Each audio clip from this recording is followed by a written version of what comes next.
for joining us here tonight. Truth Brigade on AmericanFreedomRadio.com. If you would like to join us in the text chat tonight, that's over at TruthBrigade.com. And if you have any questions or comments, please feel free to give us a call at 402-237-2525.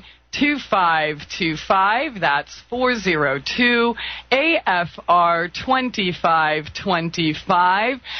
Egypt, the eye of the storm, is the topic tonight with our special guest, Tobias Lars, who is a personal awakening coach and soul counselor.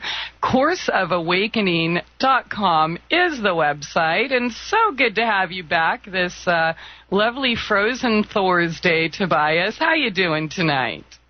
What's going on? It's starting to hit the whole planet here. You know, we're getting hit by weather big time everywhere. I mean, when is it 15 degrees in Phoenix, Arizona? You know, when is it warming? 8 degrees in Sedona? When is it 11 below in Flagstaff? I mean, Bisbee, Arizona is 10 degrees. It's crazy. So,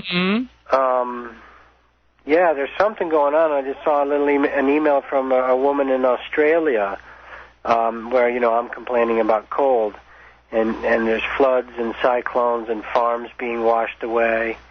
And then we worry here. And then the real real battle is happening right now as in Egypt. You know, I mean, it's a real battle of forces, of certain energetic forces that is manifesting, erupting in uprisings in this fight for surfacing that which has been repressed for so long on planet Earth.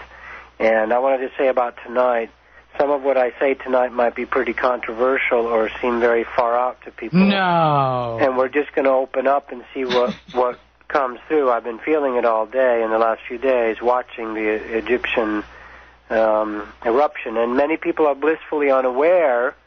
America tends to be sort of foreign affairs retarded, I'm sorry to say, or at least large segments of the American population are sort of like, I joke with one of my friends, you know, a few years ago there were some, you know, terrible things going on in Africa, and he called me and said, hey, you know, I'm really upset because my NFL package that I ordered, I can't record it on my DVR.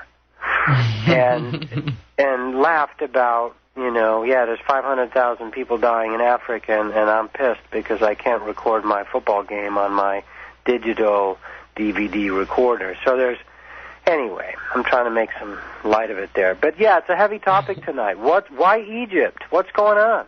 Why is this eruption? And why is Jordan, the king of Jordan, knew it was coming? He changed his government. Why is Yemen, you know, the most repressed state of any of them, if you would say, also having people gather? Tunisia set it off a few weeks ago. Algeria now is seeing the same thing start, you know, to collect and congregate in their streets. Syria. So can this spread all across the Middle East? And why have we been obsessed with the Middle East since we were kids, you know? Ever since I can remember, every night on the news there has been, and in the Middle East today, you know, like we have grown up with 35, 45 years of every night on the news in the Middle East today. It's like we've gotten completely, hardened against this. And why have we been obsessed with it? Maybe we can detangle some of it and see what we can do from our armchairs, from our faraway perches, to see what is happening in Egypt, and if we can help in any way with what this collectively could mean for the planet. So that was my thought when we talked about the topic tonight. And you saying something controversial, I mean, I'm still shocked. I can't believe that. We're going to be doing cooking recipes tonight? Yeah, Yes, and callers, I mean, really, it's okay to disagree. It's okay to think everything we're saying is crazy. It really is. But, you know, when you do call in, please have a little respect and try to contain yourself at least somewhat. Because we do want a dialogue. I mean, you know. Like Yogananda says, I love it. Wise people discuss, fools argue. If you can't have a flexible position, or at least be willing to hear the other position, then you are contributing to the very problem that the reason the Middle East, Israel and the surrounding Arab countries have been on the news for 45 years every night. Isn't that a little weird? Yeah. Every night for 45 years. In the Middle East today, in the Middle East today, in the Middle East today. Are we perhaps stuck like a broken record? What is going on?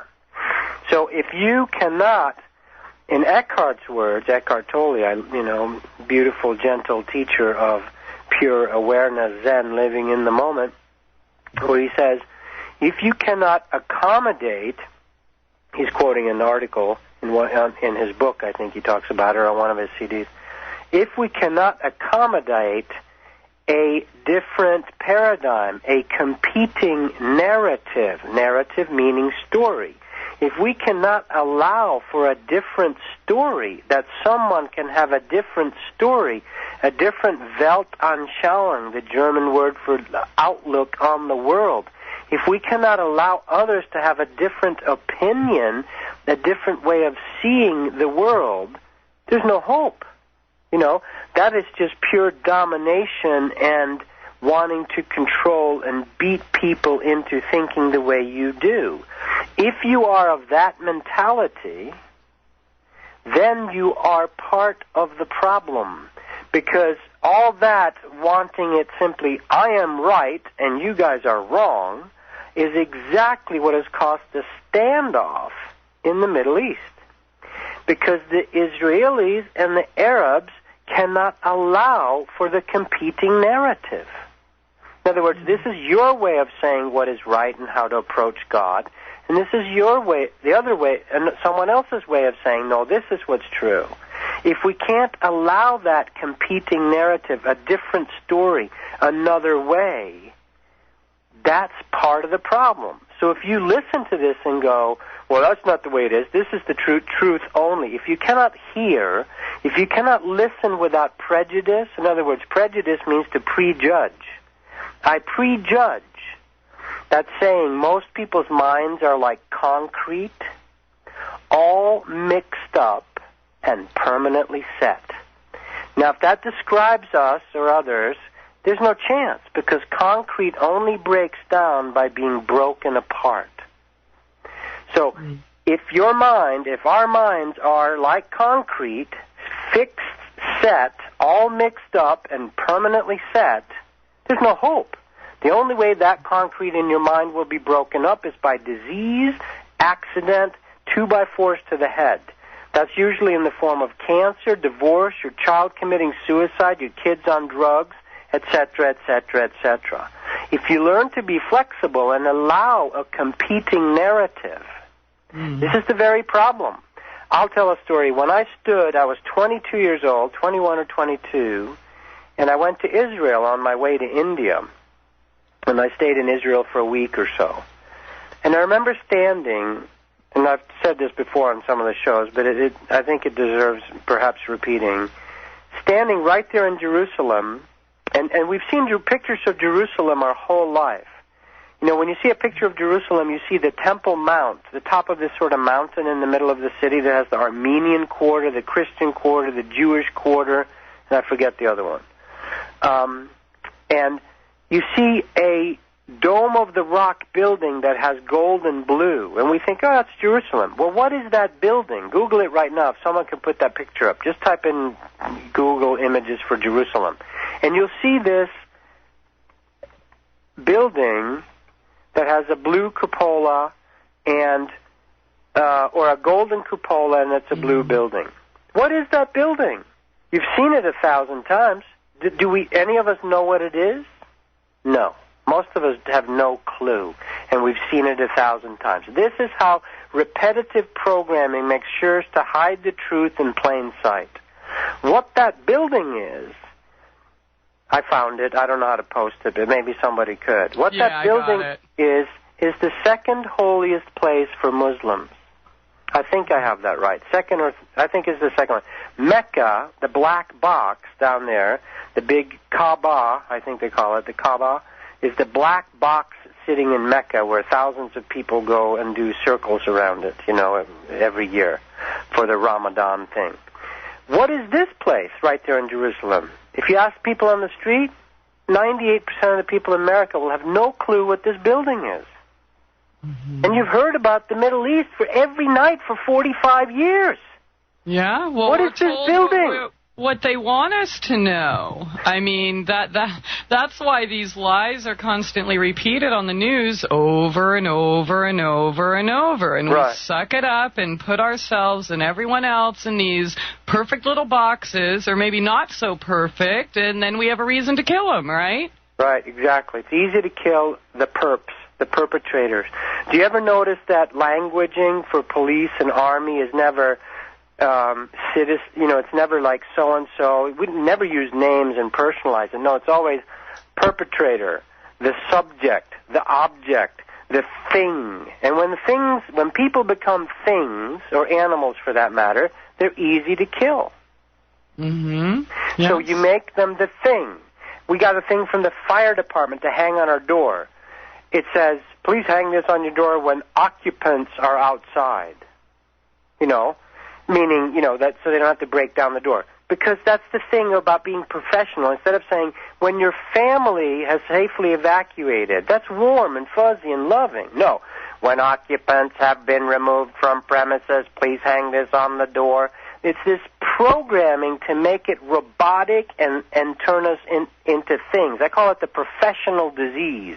The professional disease means you don't have any feelings. Well, when you don't have any feelings, like we talked about last week, you are in the most dangerous place because you can easily be made to kill things. You're just doing your job. You're just a Nazi guard. You're just working for whoever, dictator, pick 'em, Pol Pot, North Korea, whoever, Saddam, our country, CIA, whatever it is. You just do your job. It's just my job, and you're willing to kill people. Very scary. Back to this building. The golden cupola in that blue building is the second holiest place for Muslims. It's called the Dome of the Rock. And there's a purpose to why I'm telling this. The Dome of the Rock, according to Islam, is where Muhammad ascended, just like Jesus ascended. How many Christians have even heard that the Muslims say the same thing, that Muhammad ascended? He turned into light and flew up into heaven, just like Jesus. And on this rock, there's a footprint.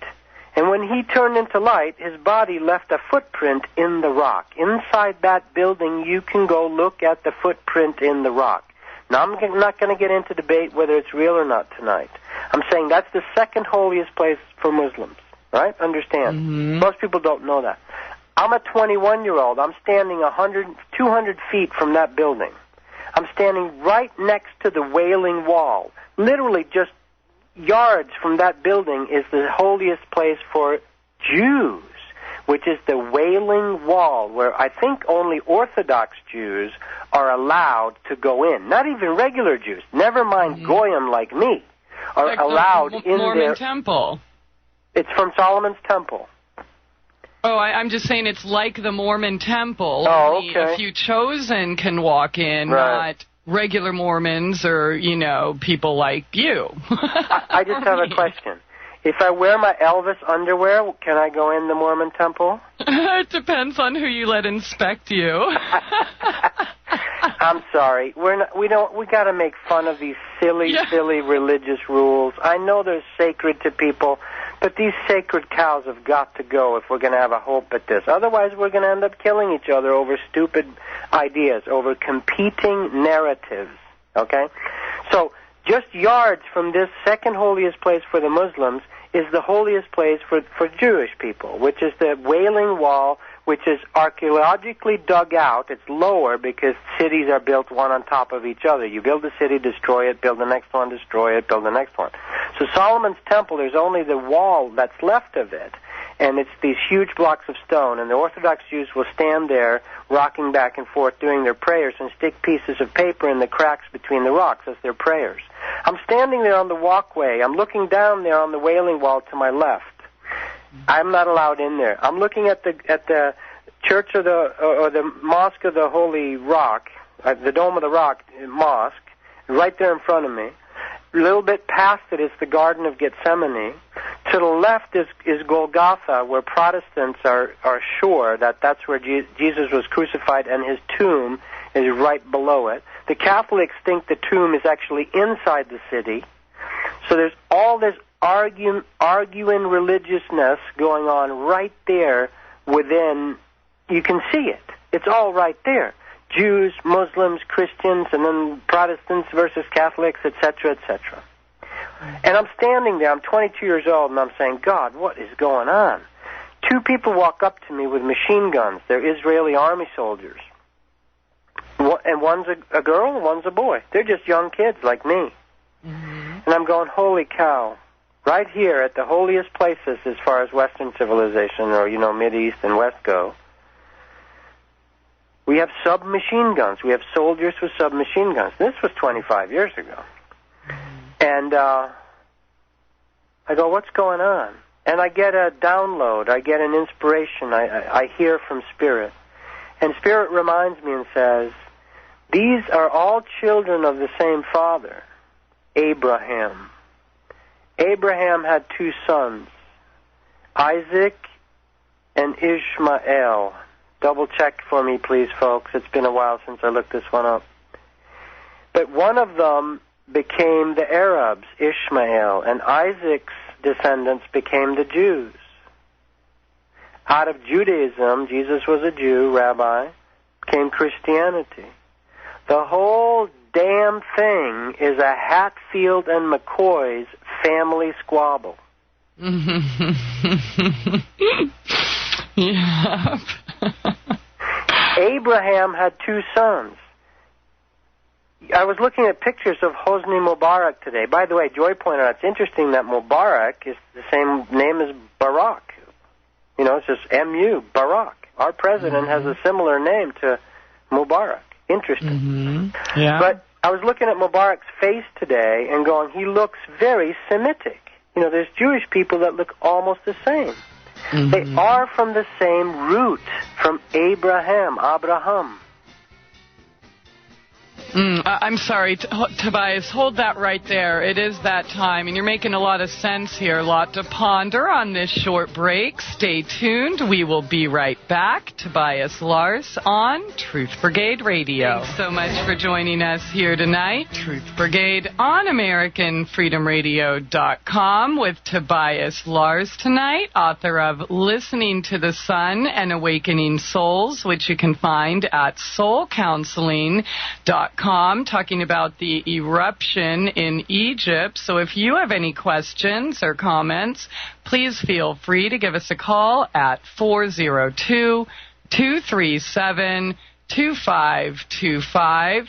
And if you'd like to join us on the text chat, that's over at TruthBrigade.com. Tobias, please continue. You were telling us about the family squabbles of Isaac and Ishmael. Yes. So, and it's amazing we're never taught this. But the reason we're never taught this is because once you see it, you go, aha, this makes so much sense. So a little bit more. So Ishmael and Isaac are both sons of Abraham. Mm-hmm. And the Quran says that Ishmael was the favored son and should inherit the first son's thing, respect. It was a big deal who was the firstborn, remember? Sorry, you women, I know it's a big male thing. But so the Quran, Muslims would say, no, Ishmael was the son which should have the full promise. And the Jews say, no, Isaac is the favored son. Surprise, surprise. So basically we have a he said here situation. She said, he said, she, right? Our religion says that our son was the true inheritor of whatever that Abraham had, God's mantle of protection, the true chosen people, etc. And then the Jewish tradition says, no, we are. Isaac is the correct lineage. This is the debate over who was the son of promise. Yeah. It continues today. Now, how many of us didn't know that? As I'm standing there, right there, I'm looking at the Jews, I'm looking at the Muslims, I'm looking at the Christians, I'm looking right there where it's all happening. Jesus sweated blood right over in the garden. He was hung on the cross over there. That's where his tomb is, according to Protestants. Here's the Solomon's temple. Here's where Muhammad ascended. It's all right there in Jerusalem. Mm-hmm. And now it makes sense. It's just a squabble over who. It is a squabble over the will. It is a family hiring lawyers to fight over who gets what when Daddy dies. Yeah. It's a court battle for the spoils of the family. Mm-hmm. And that's what's been going on. Now, just think about that for a minute. So if we cannot allow for a competing narrative, as Eckhart says, I just like the way he said it, or a different way of looking at it, we're doomed. We're doomed. It goes all the way down. I mean, talk about arrested development. If humans cannot allow someone else to have a different opinion, so here's what I challenge everyone to do. Where do you not allow others to have a different way of looking at it? If you are doing that, even subtly inside yourself, you may be really sweet and nice on the surface and go, oh, of course, that could be the way it is, and then quietly under your breath saying you're an idiot. Okay? If you're doing that, I'm going to call us all on it right now. Because energy is energy. You know, the ocean is all water. I mean, and we're just buckets in the ocean. If you have a bucket, that's still ocean, you know, whether you lift it up or put it back in the ocean. Well, each human soul is like that bucket of water, but we're really part of the whole ocean. Every human soul is part of something we in the West call the Christ. The Christ is literally one being that has divided into this many different souls on earth, is one way to say it. Now, someone else might call it Krishna or whatever, or Allah, you know. Doesn't matter. These are just names, you know. God is 1,000 names, 1,000,000 names, every name, everything, all that is. Now, if you're not allowing others to view it and do it their way, you are adding energy, because when you think something, it's actual energy. Psychics can move things with their brains. Now we have the double-slit experiment, you know, in quantum physics, where we actually can affect outcomes of experiments. This is not voodoo. This is not some weird scriptural metaphysics stuff. This is actual physics nowadays, that the observer effect on physics experiments will affect the outcome. As a person thinks, it will affect the electrons and the atom itself, and will affect the outcome. So when you think something, you're adding that thought to the soup. So when you don't allow someone to do things differently than you, you're part of the problem. Just because it's erupting over there in Egypt right now doesn't mean it's not blood on our hands. If you're adding to this energy where they're idiots, just kill them all, or, you know, anyone who doesn't think the way I do, I don't care if they get wiped off the earth, you're part of the problem. Absolutely. So, and just like, for instance, if your whole body now is, you've been toxifying yourself by eating certain stuff for a number of years, and now all of a sudden there's a big boil on your back, that boil is just an eruption from the whole systemic poison in your whole body. The same with what goes on in the Middle East. It is simply an eruption for the toxicity of the whole planet, of every human on the planet, just about. An awesome question just came up in the text chat. If there was no religion on Earth, how would we know who to hate and kill? Well, we'd have a lot less people to be able to hate and kill. And that's what John Lennon's trying to say in that song, Imagine No Heaven, you know. He's not against love and real God. He's against these fake heavens, whether it's the idiot Muslims going, you'll get 72 virgins if you blow yourself up. That's obviously religious programming idiocy. Or if it's, Christians saying, if you do this, you'll get that, just by saying that, it doesn't work that way. Those are fake heavens. That's not heaven. What, is heaven a gated community? Yes, right there in the suburb of each respective town. What is St. Peter the security guard at the ultimate gated community? Yeah, with an AK-47. You can't live in our fancy gilded gated community. It's not how it works. With his version of the Bible or any other religious text. It doesn't work that way. So that's a little background. If we get that, this is a family squabble. And the Asian religions, like, the ancient Vedic religions, or Hinduism and Buddhism, and, they'll kind of look at us and go, you guys are really barbarians. I mean, you're actually, at least we allow other religions to exist. You guys can't even put up with someone thinks differently than you. Mm. So they get a little hoity-toity about that. Buddhists will go, well, you guys really are pretty barbaric when it comes to religions. I mean, you actually, kill each other, right? And then, and so they think they're a little better that way. But that goes on, too. In India, there's Muslims and Christians fighting each other and all that stuff. Anyhow, so I'm suggesting here, if inside ourselves we cannot allow others to think differently or experience reality, the soup of energy that reality is. It's just a bunch of atoms and electrons and particles and energy before that, cosmic energies, electromagnetic energies, that are making up, it's like building sandcastles on the beach. If you can't allow someone else to build a different sandcastle than yours, is that a little narrow-minded? Yeah, exactly. And if you build your sandcastle different than mine, everyone on the beach must have the exact same sandcastle as me. Yeah. Yeah, it is. None of us are immune, I think, to these types of extreme opinions and beliefs. In fact, I was a part of a few of those conversations today, just on Faceless Book. But we have a caller on the line, Tobias. It's our friend Tracy from Canada. How you doing tonight, Tracy? Hi, Christie. Hi, Tobias. Hi, Tracy. Great to talk to you. Yeah. I just wanted to say I read something awesome today. I know that Egyptians aren't online at all anymore, but I read a letter that a woman faxed to her son today from Egypt. Canadian woman who was down visiting and got stuck in the middle of all this.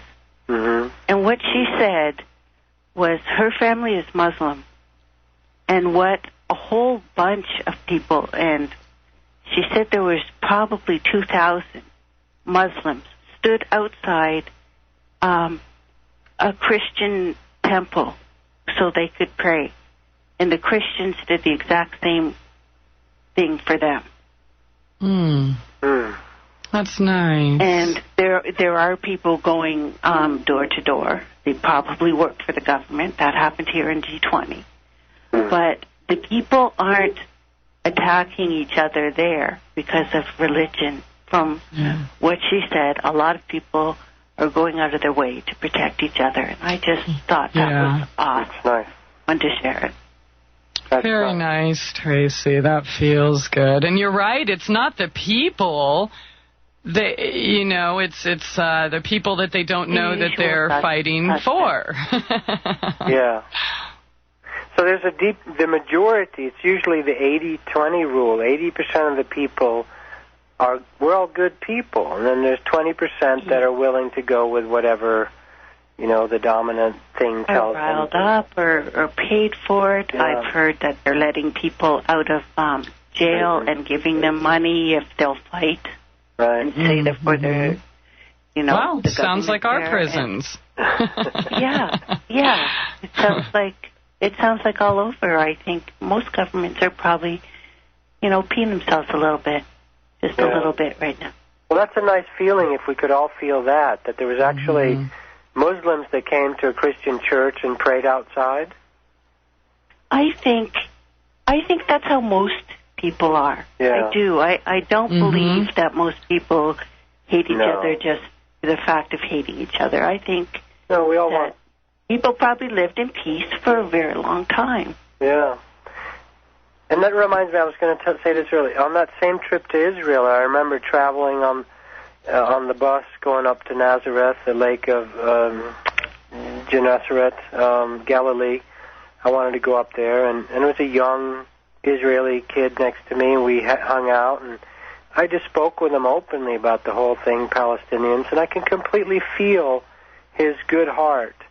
And then I got off the bus on the Mount of Transfiguration, where Jesus ascended and Moses and Elijah appeared with him. I got off at like 5:30 in the morning. It was foggy actually up there, and there was a Palestinian family that had a beautiful orchards there, olive trees, and I had breakfast with them. They invited me over and come on, have breakfast. We had like tomatoes and like olives and yogurt and And I talked to them about it, and they said, well, our family has had this land for 400 years, So it was just very shocking that when 1947 or whenever Israel was formed, that a bunch of us were kicked off our lands, and that's the whole problem. So I could feel both sides of it, Both of those guys felt really good to me, the young Israeli guy and this Palestinian family. And so there is some place where we can meet, and that's what we have to go for here. We have to accept that there can be a competing narrative. That's what I'm bringing up here. And this is such a huge it is the explosive thing on the planet, right?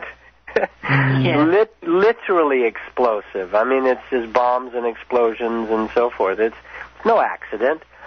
And what I want to try to explore some tonight is why and where that comes from energetically and historically, as well as some solutions. Thanks for the reminder of that. Most people I want your kids to be happy. I want us to live together. I want there to be plenty for everyone, There have been some stories, though, in Egypt that the Christian churches have not been allowed to renew building permits and things like that. We have to be careful. There has to be freedom here, freedom for competing narratives, not even competing, for differing points of view. That's really what's coming up here for the whole planet. Earth is a free will planet, a freedom planet. That is why America was such a beacon of light, is such a beacon of light, for still the hope for the melting pot. Yeah, Tobias, hold that right there. Tracy, thank you so much for your call and that sweet little reminder. We're going to be right back after this short break. Stay tuned. Truth Brigade Radio tonight. Truth Brigade on AmericanFreedomRadio.com with Tobias Lars. InnerBodyAwakening.com is the website. And a short segment here. And Tracy's still on the line, so if you have another question or comment, please continue. Well, I just wanted to say that a lot of times what governments do and what people do are completely opposite. We all know that. And I think when it comes down to it, people would be okay with each other, and we're just getting riled up ridiculously. And I hope, I really pray that stops and we stop letting stupid things affect us. Governments are just being dicks right now. Oh, sorry. Can I say dick? Well, you know what I mean. Well, you did, so I guess we'll find out. So there it is out there. And, they're being ridiculous all over the world, and I'd love it to stop. Yeah. Sorry about the bad word. That's all. All right. All right. Okay, Tracy. Well, thanks so much for calling in and sharing your thoughts with us. Okay, love you. Bye. Love you too. Bye. Yeah, I think, she's right. I think most of us want to see it stopped somehow, some way. But, as you were mentioning before we went to break, we really do need to allow for differences in other people's beliefs. Because no matter where you are in the world, I mean, another debate on Faceless Book was, Jews were really angry that there was some kind of Muslim worship center in New York and we have to fight to remove it. And it's just like, well, wait a minute. Didn't you move here because you liked the freedom that we're purported to allow you? I mean, it's just, this endless debate. What do we do about it, Tobias? How can we help? Instead of keep contributing to the problem. Well, if we put out, thoughts are things. They really are. Now that we're starting in physics to be able to measure the effect that thoughts have on the physical universe. Mm-hmm. We can no longer divorce what's, quote, physical reality from thoughts. They go hand in hand. They are, in fact, the originators of the physical universe is consciousness and thoughts. So as we think, and I'm just going to suggest this a little bit, if we think that it's these evil people doing it, the devil doing it, and like I said earlier here, look inside yourself. Is there a place where you cannot allow others to think differently or be differently? And then we are really adding to that soup. We're throwing our 2 cents into that collective soup. And then that acts out somewhere. It will act out somewhere. Everything, all energies do act out. So the Middle East has been a focal point because of, as we outlined, the family from Abraham and so forth. Now, it feels like it is more a matter of freedom. This is now, the people in Egypt want freedom from an autocratic strongman that has not allowed free elections, And this is a symptom that is in the Arab world. The king of Jordan apparently, in order to try to prevent this happening, decided to just get rid of the people in his government, but he's still the king of Jordan. And so that the people think there's change. He put new people in power. I think it was the United Arab Emirates just decided to give every citizen $3,000 each last week because of some anniversary that they sort of made up in order to keep people happy, right? So there's no uprisings there.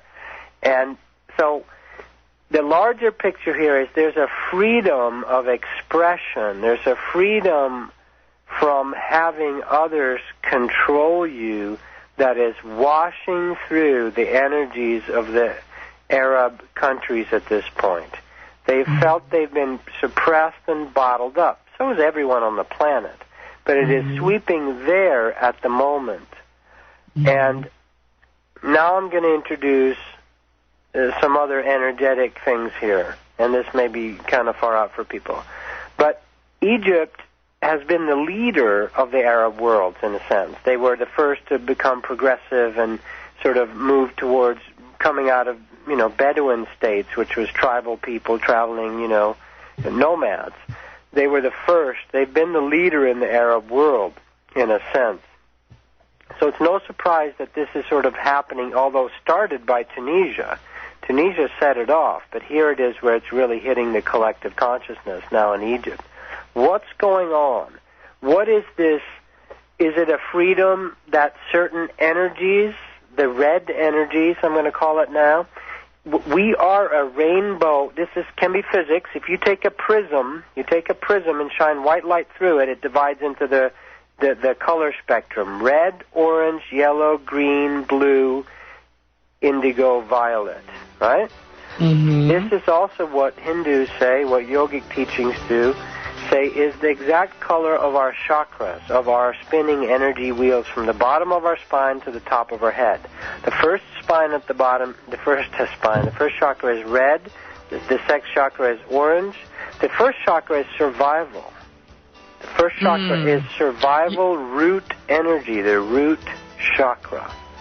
Okay, Tobias, hold that right there, root chakra, because it is that time. But we'll be right back after this short break to continue this discussion. Stay tuned. Tobias Lars on Truth Brigade Radio. All right, welcome back.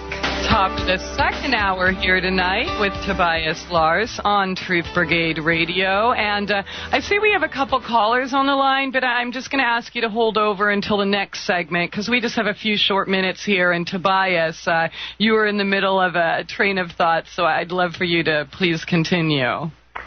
This is such a big point of contention and eruption, obviously. But basically, this is going to sound so far out for people, I think. But so these energies are different colors, just like there's a color spectrum in light. You know, red, orange, yellow, green, indigo, violet. If you just take a prism and shine a light through it, you get that. That's physics. That's 8th grade physics. So these colors also make up our rainbow when there's rain. It also makes up our bodies because we are made of light. We are made of consciousness, and then let there be light, the God of Abraham said. And from that light, then we are made, carbon, oxygen, nitrogen, and then we're all put together in molecules and so forth.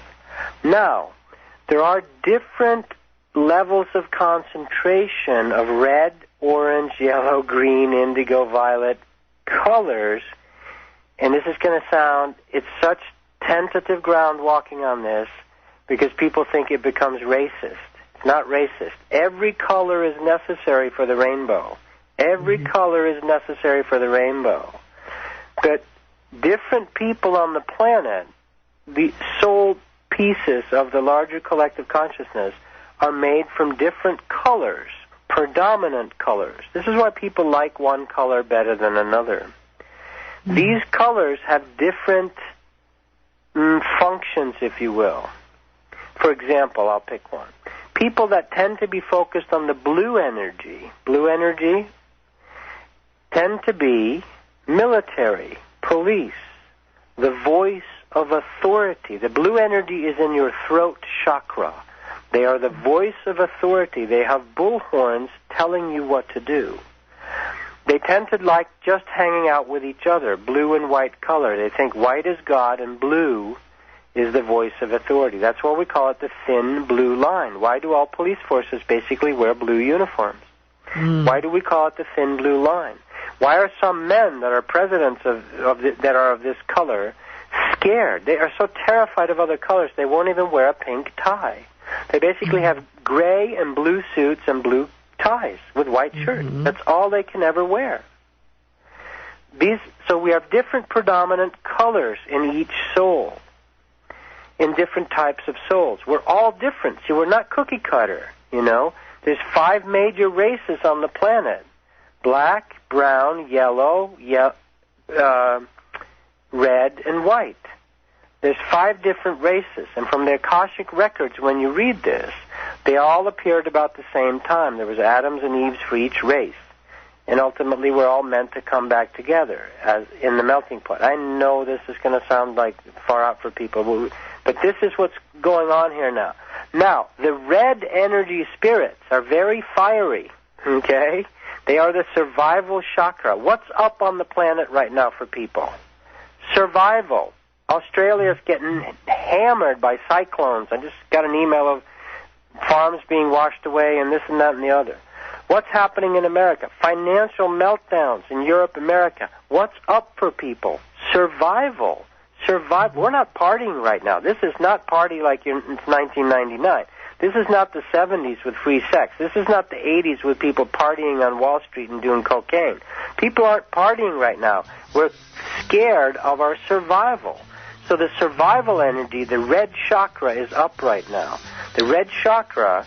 Yeah, absolutely. Very good description there, Tobias. But it is that time, so hold that. We will continue when we return. Stay tuned. Truth Brigade Radio. Thanks so much for joining us here tonight. Truth Brigade on AmericanFreedomRadio.com. If you would like to join us for the text chat tonight, that's over at TruthBrigade.com. And any questions or comments, 402-237-2525, and I see we have a couple or a few callers on the line. So let's take our first caller tonight, Vortex from the UK. Welcome to the show. Hello. Hi there. How you doing tonight? I'm doing all right. It's 11 past 2, so it's quite late or early. Yeah. All right. Well, what do you think of all this? I mean, from your perspective. Well, I think it's a sign of awakening worldwide, really, and I think this is the start of something interesting. But I think that it's also being controlled due to food prices and possibly to control oil prices with the Suez Canal. I think 80% of oil, I don't know if that's right, goes through the Suez Canal. So there's a lot of manipulation that could be happening there. And so maybe they're trying to kick it off early because they knew it was coming. And also Egypt has lots of interesting energies with the pyramids and stuff. I mean, why is Cairo a complete dump? And they might be trying to stop a new golden age from starting in Egypt. Yeah, I think you brought up two things that I think are absolutely accurate. The Suez Canal, and it's much more important than on the other side of the world, the Panama Canal, because of all the oil, right? And I was starting to talk about why would in this desolate land, which is basically sand, right, and pretty tough land, with Bedouin wandering tribes, all of a sudden we discover the majority of the oil on the planet, or at least historically. Now there's other places, but originally, and still the majority, this is the oil. This is what? This is the energy that we're still addicted to on the planet. So it's no accident. Now I'm going to suggest here tonight, and I'm not the originator of this, although I am a discoverer of it as well, these different energies that we are as spirits. Like I said, some are blue spirits, some are yellow spirits, some are orange spirits. The red spirits, in general, you can't generalize. And again, this has nothing to do with racism. We're all necessary for God's creation. The red spirits, in general, are very fiery people. There's a different energy of red than it is of cool blue. The red spirits are born, to a large extent, in Arabic countries. They are more fiery than Latinos or Spanish people. There's a beautiful warmth that comes from these people. But they also have a severe problem with their sexuality. Sexuality is very difficult for the red spirits, to the point where, and I'm going to tell some real truth, where, the women are completely suppressed in these societies, their sexuality. And it sets off just massive problems, social problems, if women try to claim their sexuality in, for instance, the Arab countries. I mean, people will get assassinated and killed, and they'll kill their own daughters if their daughters don't do it right. And to the point where the men, when they are growing up and young with each other, will have sex with each other. But it's not because they're gay. It's just because there's absolutely no way they're allowed to have sex with the women. Sexuality is very twisted and repressed in the red chakra, in the red energy on this planet. But it is also the source of our warmth. The center of our planet is red molten rock. The blue is the sky. The green is the green on the earth. This is as within, so without, as above, so below. So what's happening on the whole planet, we have always been uncomfortable with free energy, with free sexuality. Do we not control, constrict, shut off, and fight, and every dang soap opera and movie is all about who's doing who, the sexuality, the red energy? This is the representation. It also has to do with freedom, absolute freedom, because once we have free energy, the game is over. No one can be controlled. No one can be controlled when we have free energy uprising. There's an uprising in Egypt right now. When your kundalini rises up from your root red chakra, then you become a free being. But so there's this control, constriction, shut it down, shut it off at the Suez Canal. Control the energy there. And there's a huge thing on the planet, and I'm just saying it now. I know it's going to be far out to a lot of people. But as within, so without. This wanting freedom of our own energy, we need to self-sustain. No one's going to be allowed to feed off of others. No one's going to be allowed to dictate, dictators, control, whether it's oil executives or Mubarak. It doesn't matter. And our minds are not going to be able to control our bodies and shove down the Kundalini, the Holy Ghost, the uprising. The uprising is coming on the planet, and it can happen violently, or it can happen when we embrace it and we just get warmed by the fire. You can burn down your house with fire, or you can let the fire warm you. The red energy is uprising right now in Cairo, Egypt, and it will spread to the Arab countries. But it is happening within all of our bodies on the planet. If we can get healthier and healthier with our own first two chakras, and I know people think that's nuts that the two are related. But as within, so without. In the micro, so in the macro. There is a connection because we are the spirits that literally create the world. We create the world. Also, it has to do with the ancient history you brought up there, Vortex, of Egypt. Egypt was the main place when the last sinking, and now some other people think I'm nuts. But when Atlantis sank 12,500 years ago, those people came and started mainly in Egypt, other places too, the Yucatan up in the Spanish Peninsula, and in Peru actually. But this is a place where the original spirits, were the red spirits, today's Native Americans, were the Atlanteans. They were red energy. They had a big problem with using technology. They shut way, way, way, way down to the point where they wouldn't even invent the wheel in North America. They dragged their stuff around and finally got horses when the Spanish showed up. That's the ping-pong Jekyll and Hyde thing that we do. But so there's a history of the red energy, red race first coming to Egypt, building the healing chambers in the Great Pyramid. So that it is no surprise, it is absolutely perfect that this is where this uprising will start again now.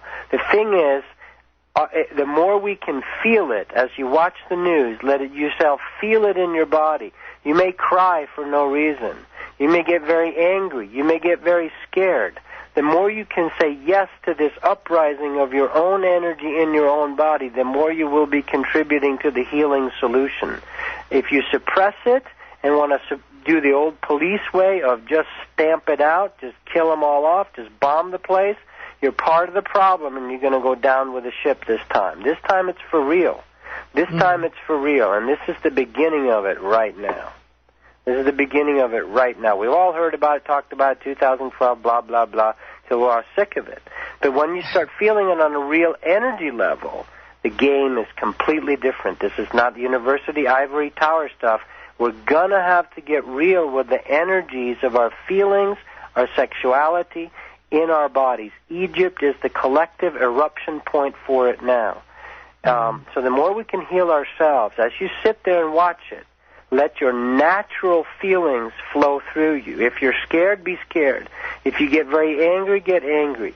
But this is what we can do collectively to help this. If you feel for those people fighting for their freedom there, let your heart go out to them.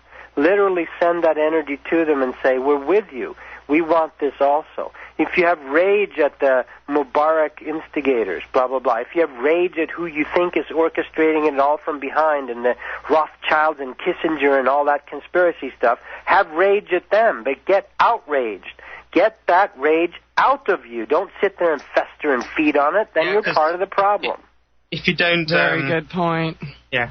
Mm-hmm. If you don't get in touch with your own power, then you're going to react in a way which isn't very good. And if you react out of your need for your own sovereignty, too tired, sovereignty, and just protect yourself and your neighbours, then that's the way to go, really. Breathe openly with it. Feel it. And it might sound mamby-pamby to you, but that's the reality of it. The reality is our energy inside us is actually what's happening outside us. So watch what's happening in Egypt and let it be real in your own feelings. Have compassion for that. I want freedom on the planet. If you do want freedom on the planet for those people, because we're all one people, say it, pray it, invoke it. Meditate it. Say, yes, God, I want this freedom on the planet. No more dictatorship. I want free energy. I want healing. Because each one of us claiming that is so, so powerful. It is incredibly powerful. That's why it's been kept a secret from you. That secret that was told about the law of attraction is nothing compared to this secret. The real secret is about how incredibly powerful we are. When you actually pray and invoke or commune or meditate, call it what you want, for what you want for the planet, the very heavens, the very ethers, the very molecules, the very electrons, hear your call and respond to it. And that is why only the few people that know this secret have wanted to keep it from the people. We can do it from here. We can pray for a rocky transition here of the opening of the red energy. But the red energy will warm us. It will warm us. It won't do what's happening in America right now, which is the biggest cold front I've ever remembered. This is no accident. There is no accident that we're getting 15-degree weather in Phoenix, Arizona. This is unbelievable. And at the same time, the red energy that wants to warm us, feed us, give us free energy is desperately fighting to survive over there in the Middle East. Mm-hmm. These two are related. And we can all do our part by opening these energies inside our bodies. Mm-hmm. There's no more hiding in behind your books now, folks. It's not going to work. If you do that and continue to do that, you're going to become chaff that's going to be washed away, the separation of the wheat from the chaff.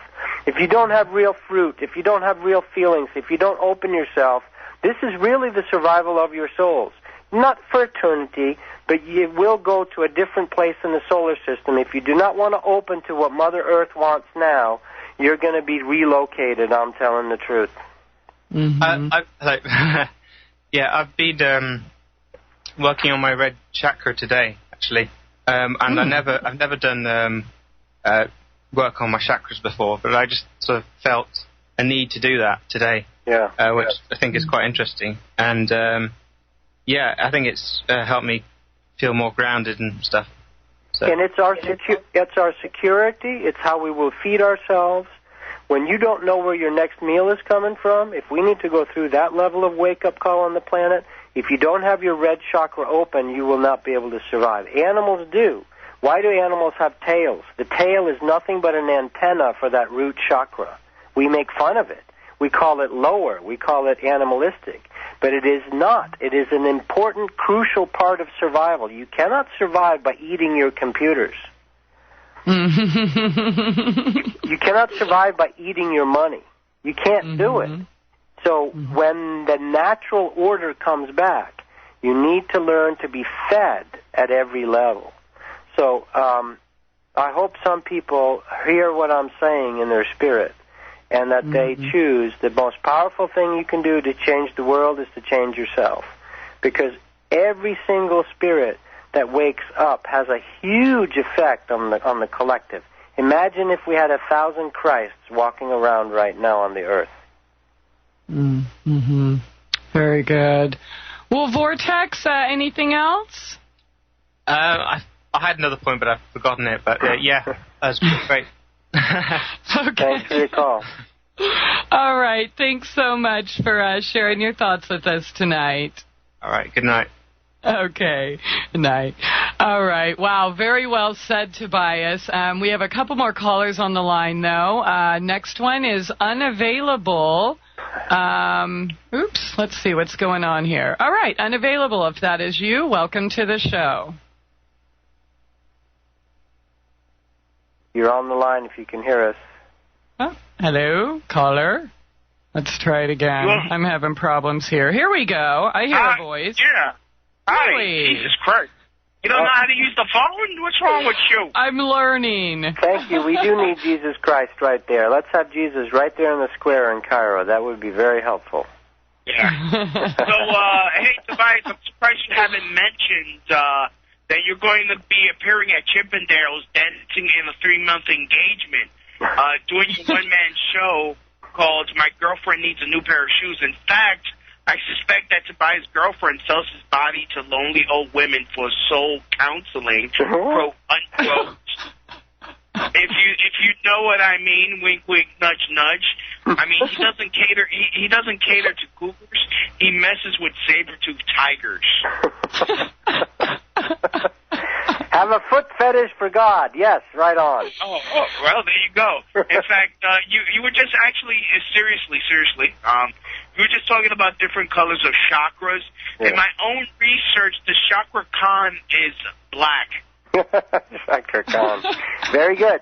Let's send Chakra Khan also. And imagine Chakra Khan doing her thing right there in the square of Cairo and everybody dancing.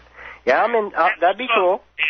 Yeah, I also got an announcement. Me and Tracy just had sex. We stunk up the room, making it smell like burnt beef and corn. Oh, and speaking about the color of energy, Dive Man's energy color is rainbow because he's gay. I got to go. I'll listen to your answer in the room, Tobias. And always remember, no means no. All right? Stay black, everybody. This is Louis from Crotch Shot Radio. If there's any new listeners tonight, Louis is tuned into his show at Crotch Shot Radio. Thank you, Louis. Oh, goodness. That's okay. Good. Louis, thank you. Thank you for lightening it up for a minute. Yes.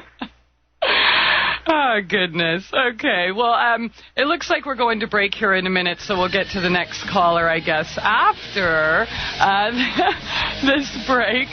Once again, we are talking about Egypt, the Eye of the Storm, with Tobias Lars tonight. Stay tuned. Truth Brigade Radio. Thanks so much for joining us here tonight. Truth Brigade on AmericanFreedomRadio.com with Tobias Lars talking about the events in Egypt and a little bit, deeper meaning of what's really going on and how we play a role in the collective consciousness. If you have any questions or comments, the number is 402-237-2525. And if you'd like to join us on the text chat, that's over at truthbrigade.com. Tobias, we have another caller on the line. It looks like our friend Russ. How you doing tonight, Russ? I'm tired, Christie. I'm very, very tired, but thanks for having me on. Hi, Tobias. Hey, Russ. Good to hear your voice again. All of you. Tobias, I'm going to stammer for just a second until I can get on point here because it's a very big topic, and and I believe it's associated with Egypt's problems and our problems, and we've touched upon it a little bit. Can just for the sake of some common points, can we agree that we humans are two parts? We're flesh and spirit. We're two what? Two parts. Flesh and spirit? Well, I'm suggesting actually that we are meant to be, that's one model, we could say. But I actually am saying that if therefore thine eye be single, thy whole body shall be full of light, meaning once we merge with the Father through Yeshua ben David, Jesus Christ, or however the method is that you're working, that even our cells, even our carbon-based cells, become light as well. Jesus did that on the Mount of Transfiguration and at the Ascension. And there's other beings that have done that. So I am not judging the flesh as lower or bad. We're meant to take the flesh and glorify the flesh as well, from a Christian way of saying it. So I no longer want to separate my body from God. Yeah, time to integrate it. And I'm not in the progression and on the path. Agreed. That's the transformation that takes place. Yes. Out of the womb, self-evident truth suggests to me that the masses just aren't there yet. Is that fair? I agree with that. Of course. Okay, so for the basis of discussion, and for all who are listening who may be just getting started, when we start, there's two parts, more than likely, at least two parts, the flesh and the spirit. You could say the flesh the flesh, the ego and the flesh can be taken over by a lower self. Let me rephrase. Then there's because okay. I mean, maybe you don't. Is there a seen world and an unseen world? Is there a world we can see and a world with our eyes and a world we can't see with our eyes? For most people on the planet today, but for many people more and more, they're starting to see into all dimensions. Mm-hmm. Agreed. I just see the problem in Egypt as being, just like the problem here in this country, is that a part of the lie is just like we've taken, all these thousands of years to come to an understanding of the laws of the physical world, that make up the chemistry and the laws of physics and all these things. That it's the fullness of understanding of the physical laws that allow us to have all of the commodities, all of the stuff, all of the things that are available to us today are here because we have a greater understanding of the physical laws. Is that a fair observation? Well, I'm not going to give you any quarter tonight here, Russ. It's time to remove those boxes. That's what I want to say. I would suggest just because we can manipulate plastics and metal, that's pretty crude technology. The finer technology is when you can actually, with love, with the power given to us as souls, we can actually rearrange and manipulate atoms themselves, and that's how miracles, quote, get done. There's no such thing as miracles. It's all part of God's law. When we turn water into wine, or it becomes all just energy. So just because we can manipulate plastics in China and factories and make chairs for everybody, that's not advancement to me. It's really a fallen state. But I think what you're maybe headed towards is that we also need to learn how the spirit works. We need to, of course, that's where we're lacking. That's my point. I wasn't a glorifying man for any of this. I was. Yeah. But I think you segued into the point I'm making. Where I see our breakdown, and I don't just see it because I read it somewhere. It's my experiences that brings me to these thoughts or positions that I have. But it's an ignorance of the workings of the unseen or the spirit realm. Yes. That are the demise that we're operating in. And so all I'm saying, folks, is there is this God, this creator, and my God has no sex or gender. I mean, there is no gender to my God. It's comfortable for me to call him Father because that's how I was raised. Yeah. If you want to call her Mother, I mean, I don't think it makes a difference. My God doesn't have a gender. It's love. I just have a problem calling it. Okay? Yeah. So I have to take a name for it.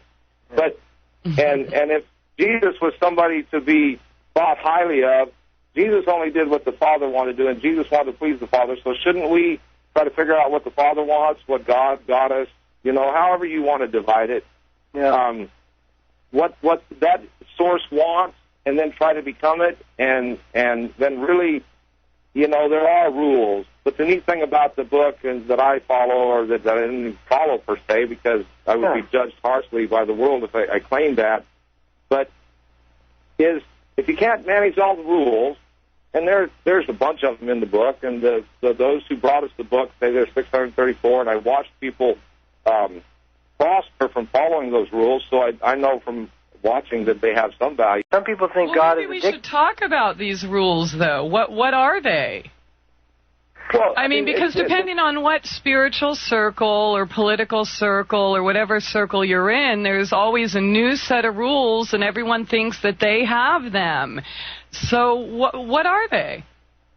Well, but see, that's in my observation. That's just it. That a part of in one of the chats that I've involved in with you is you asked that question, and a part of what my search is to strip away man's interpretation of what they were, knowing that my Father's going to keep his promise to me. He says, "Seek and you shall find." Knocking will be, So I mean, I'm not saying that I know them all. The few that I'm gaining some understanding of, the greatest one is love. I'm finding to bring great reward to me personally. Now, a lot of struggle and hardship, but so all I'm saying is there are a set of rules, and part of the problem we have in the world today is some men women know these rules and they're using them against us. And it's our time to understand them. And, okay, so we don't use them against them, but with the power of them, they can no longer have power over us. Right on. I totally feel that. This is an amazing thing that the smallest of souls on this planet, when they realign with not my will but thy will, or with the source inside them, when they reach Buddhahood, call it what you want. You know, I know Russ comes from a Christian perspective, but it's all the same. We can find common ground. Russ just said the biggest one. The greatest of these is love. When you have love for other souls, and I'm traveling in Israel, like I mentioned, I have love between me and those Palestinians, me and those Israelis. We have a good time. There's love and respect. Yeah, it's very different in my life, but that doesn't matter because love trumps all of it. Love is the trump card. Love trumps the joker. Love trumps the whole deal. And that's beautiful. That's beautiful. And yes, when are we going to learn that aligning with these natural laws gives us the most pleasure, the most enjoyment on this planet? It is not a sacrifice and suffering God. Yeah. No, the world doesn't want us to find it, so the world's going to persecute us as we try to find it. But honestly, Tobias, you just said it. I've never known more life. Yes. And I fought those rules. I broke them all. Fuck those rules. I'm sorry, I did it again. I'm sorry, Christie. I'm sorry, network. Forgive me. I'm used to being free-willed. I'm used to not being in a box. Okay? Yeah. And so, you know, I understand that when I step up to point this out, and I understand that I haven't had a good process of doing that, and a lot of my own baggage in the way. But the bottom line is that really life doesn't start until you start to open up into the fullness of what you are and recognize the spirit and the flesh. At any rate, this is Tobias' show tonight, not Russ. Right on. But thank you, Tobias. Thank you, Russ. I love it. And that reverberates in my heart when Russ says there are some natural laws that if we align with them, it's sort of like if you're standing in a river, if you flow downhill with the river and enjoy the ride, it's very beautiful. If you struggle upstream, you just tire yourself out and die, you know. And we've been struggling upstream when all good things, love, sex, food, enjoyment of animals, friendship, you know, communion with other friends and people and lovers, all that is part of the source's plan for us. I think Jesus says it when he said, if God the Father takes care of these animals, the sparrows, how much more will he want to take care of you? Because we are, in a sense, a bigger creation piece of him than a sparrow. It's the same stuff. I want to run something else by you, Tobias, that I get a lot of flack on, if I could real quick, that there really is no wrath of God. Let me finish up the thought and then I'll shut up. But there really is no wrath of God. What there is there's an established set of rules. And he steps back and says, now play. And, you know, so when we play outside the rules, we hurt ourselves. Yeah. And call it the wrath of God. Is there any possible truth in that? That's always been my experience. I've never felt God as a wrathful God. He simply is a wise father that lets their son, if the son chooses to go outside of that which is enjoyable, and let's say a son chooses to go off and become a drug addict, a wise father will try everything, but eventually he will just let that son go hit rock bottom. And if that son hits rock bottom and wants to come back, the father is right there for him instantly. But if the son does not turn and want to sort of come back to life and living life enjoyably, the father has to let that son die. And that is my experience of God, you know. God is instantly there. Actually, the moment before I make the decision to turn back to Source, to God, God is there for me. Impeccably, unfailingly, perfectly, all the time. And I've never experienced punishment, ever. What I've experienced is allowing me to separate myself if I so choose. Well, he's kept his promise to be chastised from time to time, but he's also kept the promise that it's for my own good, and in the end, I am a far better person for that chastisement. So, I mean... No, I agree with that, too, Russ. That he does it not out of wrath. Yeah. No, Russ, I have to say you're right. I agree with that. Often, I've asked for that, too. I tell my angels, I tell my guardian angels, God, and those that work with me, please, If I'm wayward, you know what I really want, and if I'm blinded for a while, just sort of wake me up by however you need to do it. Yeah. Well, I have a hard time. I don't know. You're doing good. I agree with what's being said. We become one. But then when we become one, we have another division to face. That's part of the journey, is it not? Is always in motion, being transformed into better. And so I still can't help from looking at the world, and we touched upon this, that we are born ignorant of our spirit realm, and the world has got us tied into seeing nothing but what we can see in the spirit realm. And so anyway, thanks, Christie. Thanks, Tobias. Thank you, Russ. All right, thanks so much. And we are going to be right back after this short break, so stay tuned. Truth Brigade Radio. Right, welcome back. Thanks so much for joining us here tonight. Truth Brigade on AmericanFreedomRadio.com. This is the last segment with our special guest tonight, Tobias Lars. CourseOfAwakening.com or InnerBodyAwakening.com is the website. Tobias, there were a lot of comments in the text chat while you and Russ were having your discussion, and so I just want to read you a couple comments and have you respond. The first was... Please be nice to me. Well, the first was... Yes, they're being nice. Oh, good. And who gets to decide the rules? Because so far, even the beginning of this talk, we've been told there are two different kids, two different religions, so it seems to me religion has always only been about division. The ruling powers that keep us apart, and they're the ones that always have. Let's see, the comments are going by so quickly, but something about...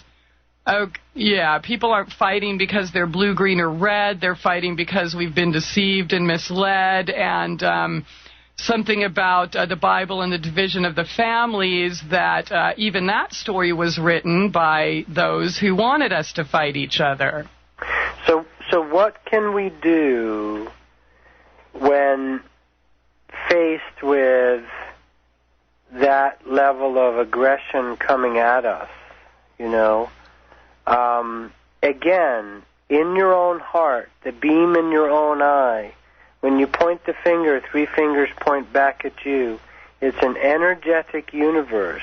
If we feel that those bastards, the evil ones, the Illuminati, the New World Order globalists, whatever your demon is, whatever your boogeyman is, if you want to get them, if you have hatred towards them, you are sowing hatred into the collective human soup. This doesn't mean that you should accept them and enjoy them, but if you want revenge on them, and Christie, you and I had this conversation privately, if you want revenge on them, you are contributing to the Jekyll and Hyde, the ping-pong back and forth. If you want justice and claim territory and say, no, we're going to have freedom.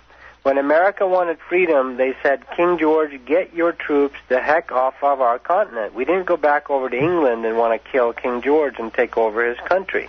We were just claiming our space and our rights. That is guarded by the source of the universe. The rules have nothing to do with religionism. The rules have to do with how does a flower grow? How does the sun shine? How does your body grow? How do you function with your emotions naturally? How do you think? How do you express your heart, your sexuality, your caring for people? Those are natural flows of energy. That is a natural religion in the sense of reconnecting to source. That's very different than programmed religions. Exactly. So the rules, if there are rules, are the whole of the law is love. Russ hit on it, and his teacher, Joshua B'nai Jesus, says it too. All you need to know is love. Yeah, real love. But what is love? That's where it gets complicated. The devil is in the fine print. There are natural laws, and when you align with that, you have the most fun in this universe. If you take If you take denial position and want to fight it, it just becomes difficult. It's the difference between swimming upstream and downstream. And thankfully, the universe teaches us that. We know when we're in the flow and everything's going our way, or rather, instead of everything going our way, maybe we're going God's way, or nature's way, the natural flow's way. I'm in the flow. It's not that it's going my way. I've surrendered to the natural flow. Everyone who wakes up shares this experience, you know? Mm-hmm.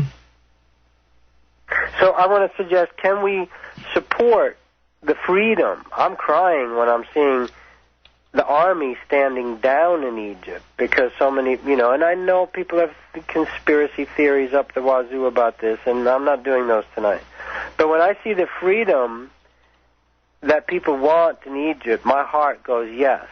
Yeah. I support you for that. You need freedom. Yes. And I also understand someone needs to play the bad guy. It's not that I want revenge or string up Mubarak naked in the square there and assassinate him. No.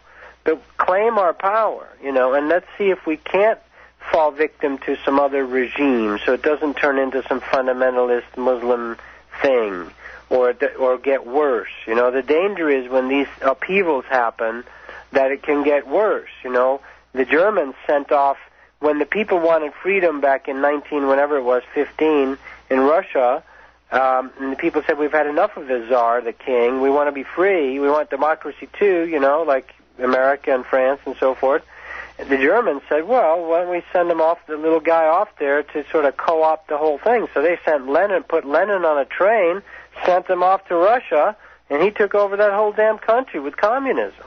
Mm-hmm. So when those freedom places happen, it's very dangerous that when there's a power vacuum, so if we can hold space that we want freedom for the individual, freedom of worship, freedom of religion, freedom of thought, and support this opening in the whole Arab region in the Middle East, that this can be a relatively painless, or there's going to be pain, but that it doesn't degenerate into full-on genocide or, get worse, fundamentalist religious stuff.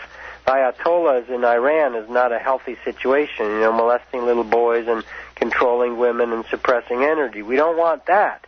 That's the blowback from us having the Shah installed by the CIA, and his democratically elected guy was basically gotten rid of, right? We don't want that. So if we can all hold the space, and by the way, we the people are bigger than our governments. If you're giving more power to your government than you have inside you, then you're part of the problem.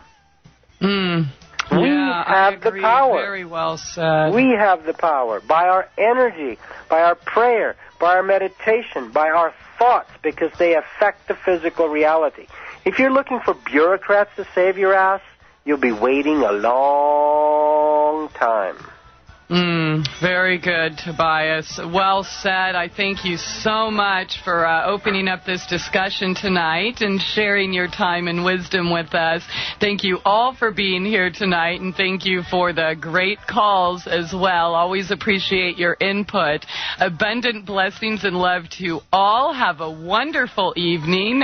Freeman Radio coming up next, so stay tuned. We'll see you tomorrow night. Truth Brigade Radio.